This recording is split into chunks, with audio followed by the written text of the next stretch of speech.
Assalamualaikum warahmatullahi wabarakatuh. Perkenalkan, nama saya Vina Mali Arida, NIM 2530110033. Saya dari kelas 2B, kelompok 4. Di sini saya akan menjelaskan tentang prinsip kerjasama. Yang pertama, ada pengertian dari pragmatik sendiri, yaitu adalah kajian bahasa pada tingkat makrolinguistik yang meneliti hubungan bahasa dengan pengguna dan konteksnya. Bidang ini mencakup berbagai kajian seperti tindak tutur, implikatur, fiksis, dan analisis wacana yang semuanya berfokus pada penggunaan bahasa dalam situasi nyata. Nah, dari cakupan tersebut, pembahasan itu difokuskan pada prinsip kerjasama. Nah, di sini selanjutnya itu ada prinsip kerjasama dalam pragmatik itu dikemukakan oleh Herbert Paul Grace pada tahun 1975. Menurut Grace ini, agar komunikasi berjalan dengan baik, penutur dan lawan tutur itu harus saling bekerja sama dalam percakapan. Artinya, setiap orang yang berbicara itu diharapkan memberikan informasi yang sesuai dengan situasi pembicaraan sehingga pesan itu dapat dipahami dengan jelas. Nah, dalam prinsip kerjasama ini, Grace itu membagi aturan percakapan menjadi 4 maksim, yaitu ada maksim kuantitas, maksim kualitas, yang ketiga maksim relevansi, dan yang keempat itu maksim pelaksanaan atau tata cara atau cara. Nah, keempat maksim tersebut itu menjadi pedoman agar komunikasi itu tidak menimbulkan kesalahpahaman. Mungkin segitu dari saya. Terima kasih. Selanjutnya teman saya yang akan menjelaskan tentang secara lebih rincinya mengenai masing-masing maksim tersebut. Terima kasih. Assalamualaikum warahmatullahi wabarakatuh. Perkenalkan, nama saya Caisa Firly dari kelas 2B, NIM 37. Baik, di sini saya akan menjelaskan tentang prinsip kerjasama dari kelompok 4. Baik, di sini saya akan menjelaskan yang pertama, yaitu ada maksim kuantitas. Apa itu maksim kuantitas? Maksim kuantitas yaitu menuntut penutur memberi informasi secukupnya, tidak kurang dan tidak berlebihan. Kedua, yaitu ada informasi yang sudah jelas atau dapat dipahami bersama, tidak perlu diulang. Yang ketiga, yaitu ada tuturan yang baik, harus efektif, efisien, dan bernilai kebenaran. Selanjutnya, yaitu ada maksim kualitas. Apa sih maksim kualitas? Maksim kualitas itu menuntut setiap peserta percakapan menyampaikan informasi yang benar dan dapat dipertanggungjawabkan. Penutur tidak boleh mengatakan sesuatu yang dianggap salah dan sebaiknya menyertakan bukti yang memadai. Jika ada tuturan tanpa bukti kuat, biasanya terdapat alasan tertentu yang melatar belakangnya. Sekian, terima kasih. Wassalamualaikum warahmatullahi wabarakatuh. Baik, izinkan saya memperkenalkan diri. Perkenalkan, nama saya Fauziah dengan NIM 2530110049. Pada bagian ini, saya akan menjelaskan tentang maksim relevansi dan maksim pelaksanaan dalam kerjasama menurut teori pragmatik dari Paul Grace. Yang pertama, maksim relevansi. Maksim ini berarti bahwa dalam berkomunikasi kita harus menyampaikan sesuatu yang berkaitan dengan topik pembicaraan. Artinya, jawaban atau tanggapan yang kita berikan harus sesuai dengan yang sedang dibahas. Contohnya, ketika seseorang bertanya, "Kamu sudah makan?" Lalu kita menjawab, "Sudah tadi pagi." Jawaban tersebut relevan karena masih berkaitan dengan pertanyaan yang diajukan. Yang kedua, maksim pelaksanaan. Maksim ini sering juga disebut maksim cara.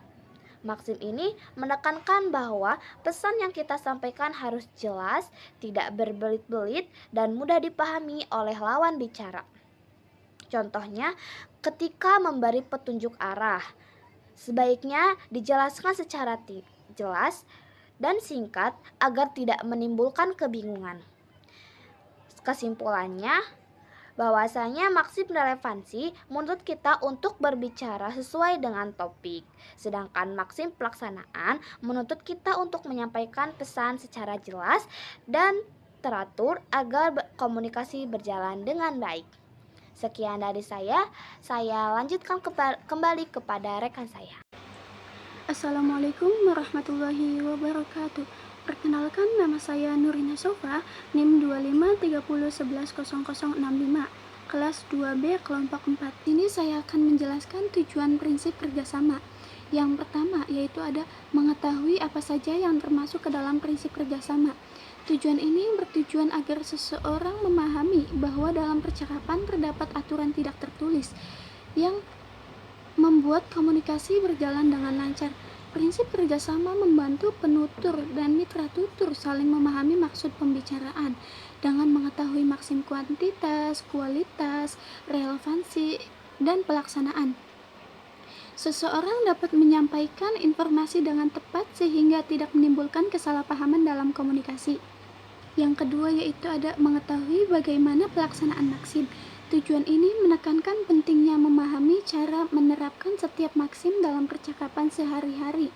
Pelaksanaan maksim berarti penutur harus memberikan informasi yang cukup, benar, relevan, serta yang disampaikan secara jelas dan teratur. Jika seseorang memahami pelaksanaan maksim dengan baik, komunikasi akan menjadi lebih efektif, efisien, dan mudah dipahami oleh lawan bicara. Baik, selanjutnya yaitu ada penyimpangan maksim. Penyimpangan maksim terjadi ketika penutur tidak sepenuhnya mengikuti aturan dalam prinsip kerjasama. Penyimpangan ini bisa terjadi secara sengaja maupun tidak sengaja. Misalnya karena ingin menyindir, bercanda, menyembunyikan informasi, atau menyesuaikan dengan situasi tertentu. Di antara penyimpangan dalam prinsip kerjasama adalah sebagai berikut. Yang pertama yaitu ada pelanggaran maksim kuantitas.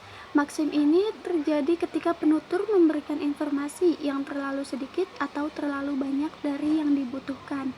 Jika informasi terlalu sedikit, lawan bicara bisa kebingungan. Sebaliknya, jika terlalu banyak, informasi akan menjadi tidak efektif dan dapat membuat percakapan menjadi bertele-tele. Contohnya, si A ini bertanya, "Kamu tinggal di mana?" Lalu si B menjawab, "Di Indonesia."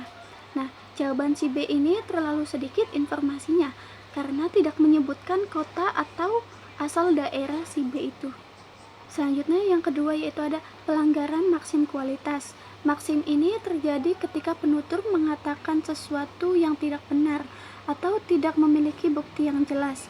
Pelanggaran ini dapat menimbulkan kesalahpahaman karena informasi yang disampaikan tidak jelas atau tidak dapat dipercaya. Contohnya yaitu ketika si A ini bertanya, "Apakah kamu sudah mengerjakan tugas?" Lalu si B ini menjawab, "Sudah." Padahal sebenarnya si B ini belum mengerjakan sama sekali.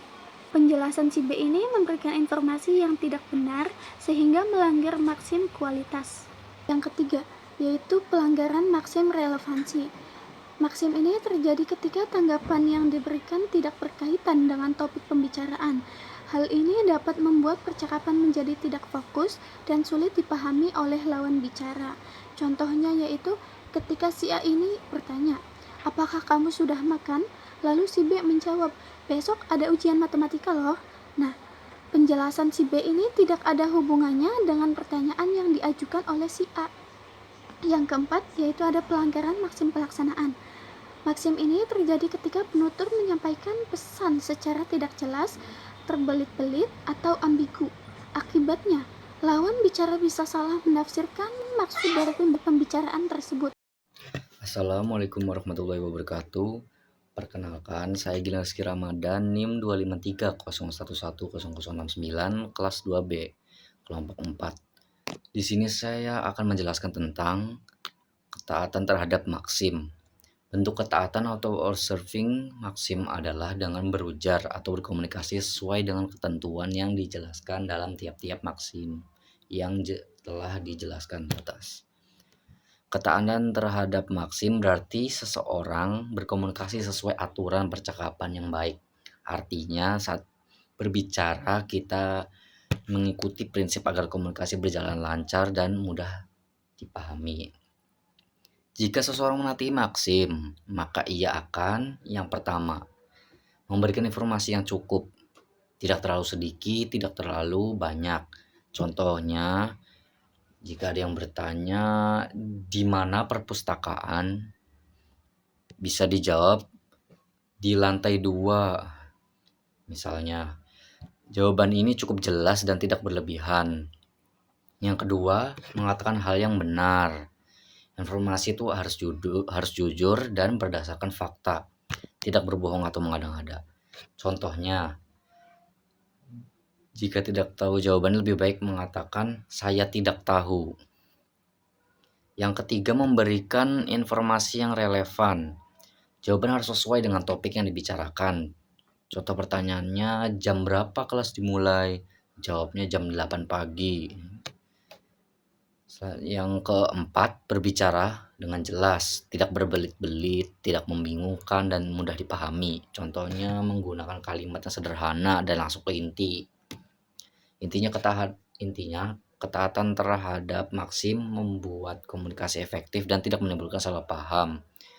Selanjutnya saya akan menjelaskan tentang penyimpangan-penyimpangan di maksim.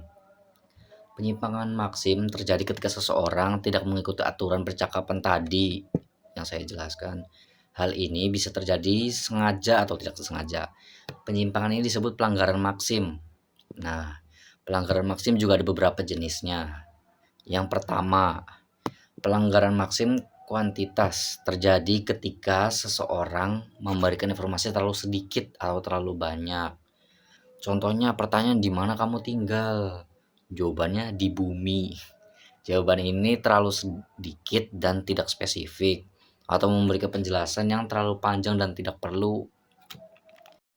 Yang kedua, pelanggaran maksim kualitas terjadi ketika seseorang mengatakan sesuatu yang tidak benar atau tidak memiliki bukti.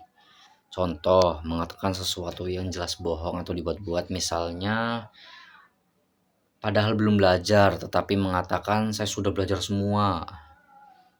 Nah, yang ketiga, maksim relevansi terjadi ketika jawaban tidak berhubungan dengan pertanyaan.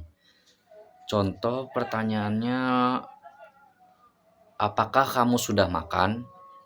Jawabannya, tugas matematika saya banyak. Jawaban tersebut tidak relevan dengan pertanyaan, terkesan tidak nyambung. Nah, yang keempat, pelanggaran maksim pelaksanaan terjadi ketika seseorang berbicara dengan cara yang tidak jelas, berbelit-belit atau membingungkan. Contohnya menggunakan kalimat yang terlalu rumit sehingga sulit dipahami. Segitu saja yang dapat saya sampaikan, kurang lebihnya mohon maaf. Wassalamualaikum warahmatullahi wabarakatuh.